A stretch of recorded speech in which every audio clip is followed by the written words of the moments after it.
Bonjour à tous, j'espère que vous allez bien. Et oui, c'est moi, Héloïse, la petite voix qui est dans toutes ces vidéos depuis 1 an. Eh bien, je te souhaite bienvenue. Si tu viens d'arriver sur cette chaîne, sache qu'ici, c'est une chaîne qui te permet de préparer ton diplôme d'aide-soignante nouveau référentiel. Et oui, parce que plus on prend du temps, plus il y a de nouveaux référentiels, plus il y a de choses à apprendre. Et donc, c'est plus compliqué. Et oui, comme tu as pu l'apercevoir, il y a 2 modules de plus durant ce nouveau référentiel. Et il y a beaucoup plus de choses à apprendre. Bien, moi, ici, sur cette chaîne, je vais te guider à te concentrer sur les éléments les plus importants pour passer sereinement ton examen. Je ne suis pas une pro des vidéos ou autres, mais sache que je suis là pour répondre à tes questions. Si à un moment donné, dans chaque vidéo, que tu vois que tu as un blocage, que tu n'as pas compris, n'hésite pas à le mettre en commentaire. Et aussi, une chose très importante, si cela t'a plu, cette vidéo t'a permis de comprendre mieux ton cours, eh bien, n'hésite pas à le partager aux autres, car eux aussi, peut-être, bug à un moment donné de leur formation. Aujourd'hui, nous allons parler de l'appareil cardiovasculaire. J'ai fait de nombreuses vidéos, version QCM, technique, explicative, plein de choses. Mais à travers cette vidéo, je vais te dire comment moi j'ai appris. Une méthode simple, efficace pour ma part, car je suis très visuelle. Alors si toi aussi tu es visuel, ou même auditif, parce que je parle à travers cette vidéo, bien, je te dis juste, fonce et relève vraiment toutes les informations importantes. Je te dis à tout de suite. Commençons par l'appareil cardiovasculaire. Cet appareil est beaucoup favorisé lors de l'examen d'aide-soignante. Pas seulement lui, il y a aussi l'appareil respiratoire et l'appareil urinaire qui est au top 3 des appareils mis en examen. Cet appareil, il faut le comprendre comme tous les autres appareils, mais pour cela, il faut vous approprier le cœur, comprendre tout simplement chaque fonction du cœur. Pour cela, je vous invite de faire votre propre schéma et de vous l'approprier, en n'oubliant pas les éléments importants, tels que les artères, les valves, les veines, les oreillettes, les ventricules, etc.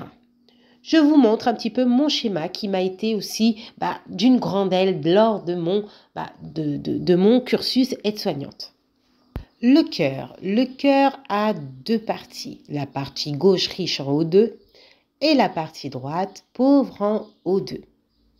Le cœur est séparé par une cloison auriculo-ventriculaire qu'on nomme le septum à bien connaître.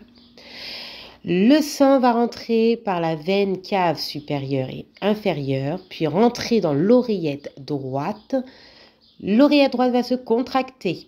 La valve tricuspide va s'ouvrir, le sang va aller dans le ventricule droit, la valve tricuspide va se fermer, le sang va être expulsé grâce aux contractions vers la valve pulmonaire qui, elle, va s'ouvrir pour faire entrer le sang dans l'artère pulmonaire. Cette circulation que je viens de vous nommer se nomme la petite circulation, la circulation pulmonaire. Pourquoi on dit pulmonaire? Car ce sang est pauvre en oxygène mais très riche en gaz carbonique. Il va retourner dans le poumon pour qu'il soit réoxygéné grâce aux alvéoles pulmonaires et puis ensuite être expulsé tout simplement par les veines pulmonaires dans le cœur. L'acheminement se fait exactement pareil que de l'autre côté. Le sang rentre dans les veines pulmonaires, les 4 veines pulmonaires, puis ensuite vont rentrer dans l'oreillette gauche. Celui-ci va se contracter grâce au tissu nodal. La valve mitrale va donc s'ouvrir, le sang va être expulsé vers le ventricule gauche. La valve mitrale va se refermer pour éviter que le sang remonte. Il va avoir une contraction et grâce à cette contraction, le sang va être expulsé vers la valve aortique qui va s'ouvrir pour ensuite être fermé lorsque le sang aura circulé. Le sang va donc être éjecté vers l'aorte et oxygéner notre corps, nos tissus. Parlons du tissu nodal. Celui-ci va assurer la coordination des contractions du muscle cardiaque, car le cœur est un muscle cardiaque. Celui-ci est constitué de cellules musculaires autorhythmiques. Il en existe d'autres qui imposent leur rythme.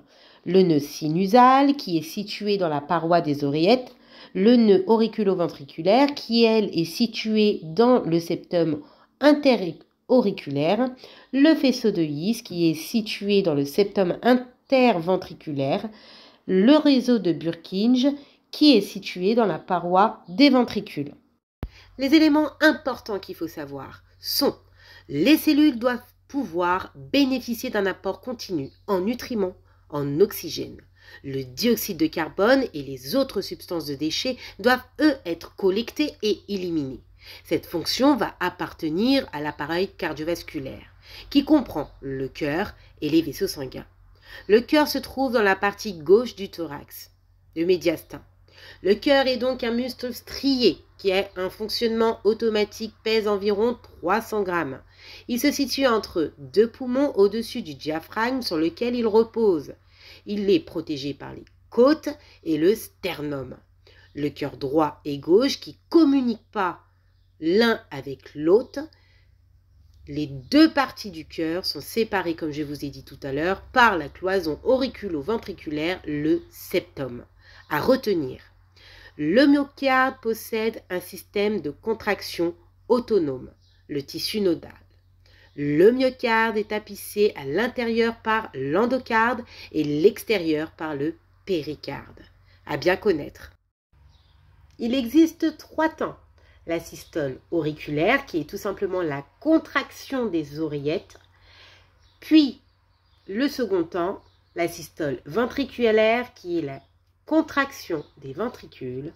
Et la diastole, qui est tout simplement le temps de repos.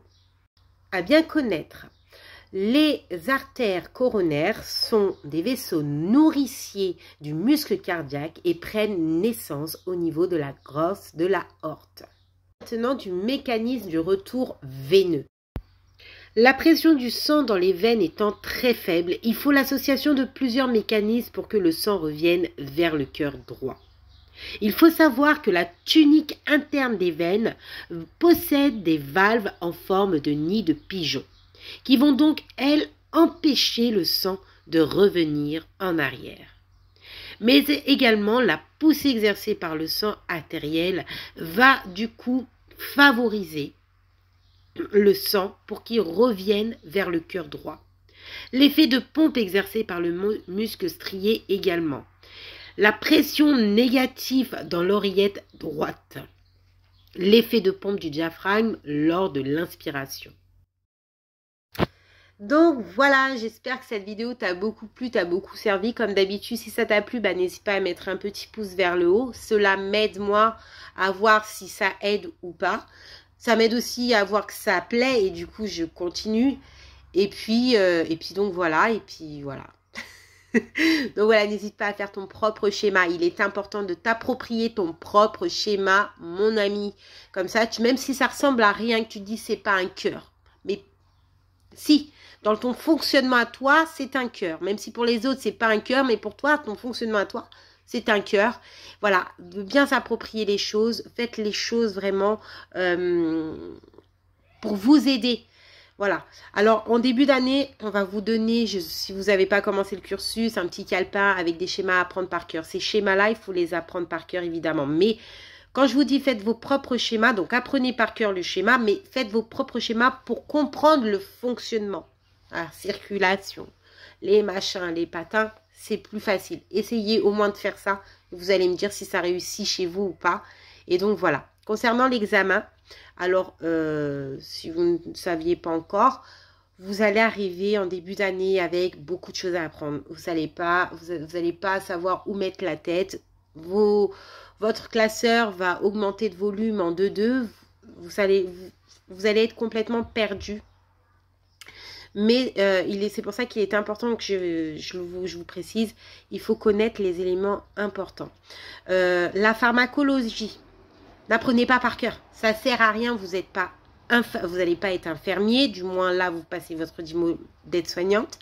Vous n'allez pas être médecin. Donc, tout ce qui est chirurgical, abandonnez. N'allez pas trop loin. Stop. Apprenez vraiment ce qui est nécessaire pour vous pour l'examen. Après, ce que vous avez dans votre classeur, vous pouvez revenir dans votre vie professionnelle. Si vous ne sachez pas les choses, ça va vous aider. Mais là, pour votre examen, il est essentiel de cibler les éléments importants et de faire des petites synthèses, des petites fiches pour apprendre. Et non pas tout le classeur à apprendre parce que vous allez tomber dans la masse. Si je vous dis ça, c'est parce que je l'ai vécu. Voilà, moi, quand j'ai commencé ma formation, déjà dès le premier module, je me suis dit, mais je continue ou j'arrête? Parce que j'avais le classeur qui augmentait, on nous guidait pas forcément. Et en fait, bah, c'était à nous de trier ce qu'il fallait prendre en compte ou pas. Avec le stress, et j'ai appris toutes les définitions possibles. Aujourd'hui, je ne connais pas toutes les définitions. C'est parti comme ça, c'est rentré, c'est ressorti aussitôt. Voilà, tout ça pour vous dire que au final, vous avez devant la feuille, vous allez avoir 5 questions sur 100, je sais pas combien de choses que vous avez appris durant votre cours. Et donc voilà, c'est pour ça qu'il faut bien cibler. Je vous dis à bientôt pour une prochaine vidéo, sinon la vidéo elle va être beaucoup trop longue et je vais vous endormir, ça sert à rien. Je suis trop pipelette. À bientôt, bye.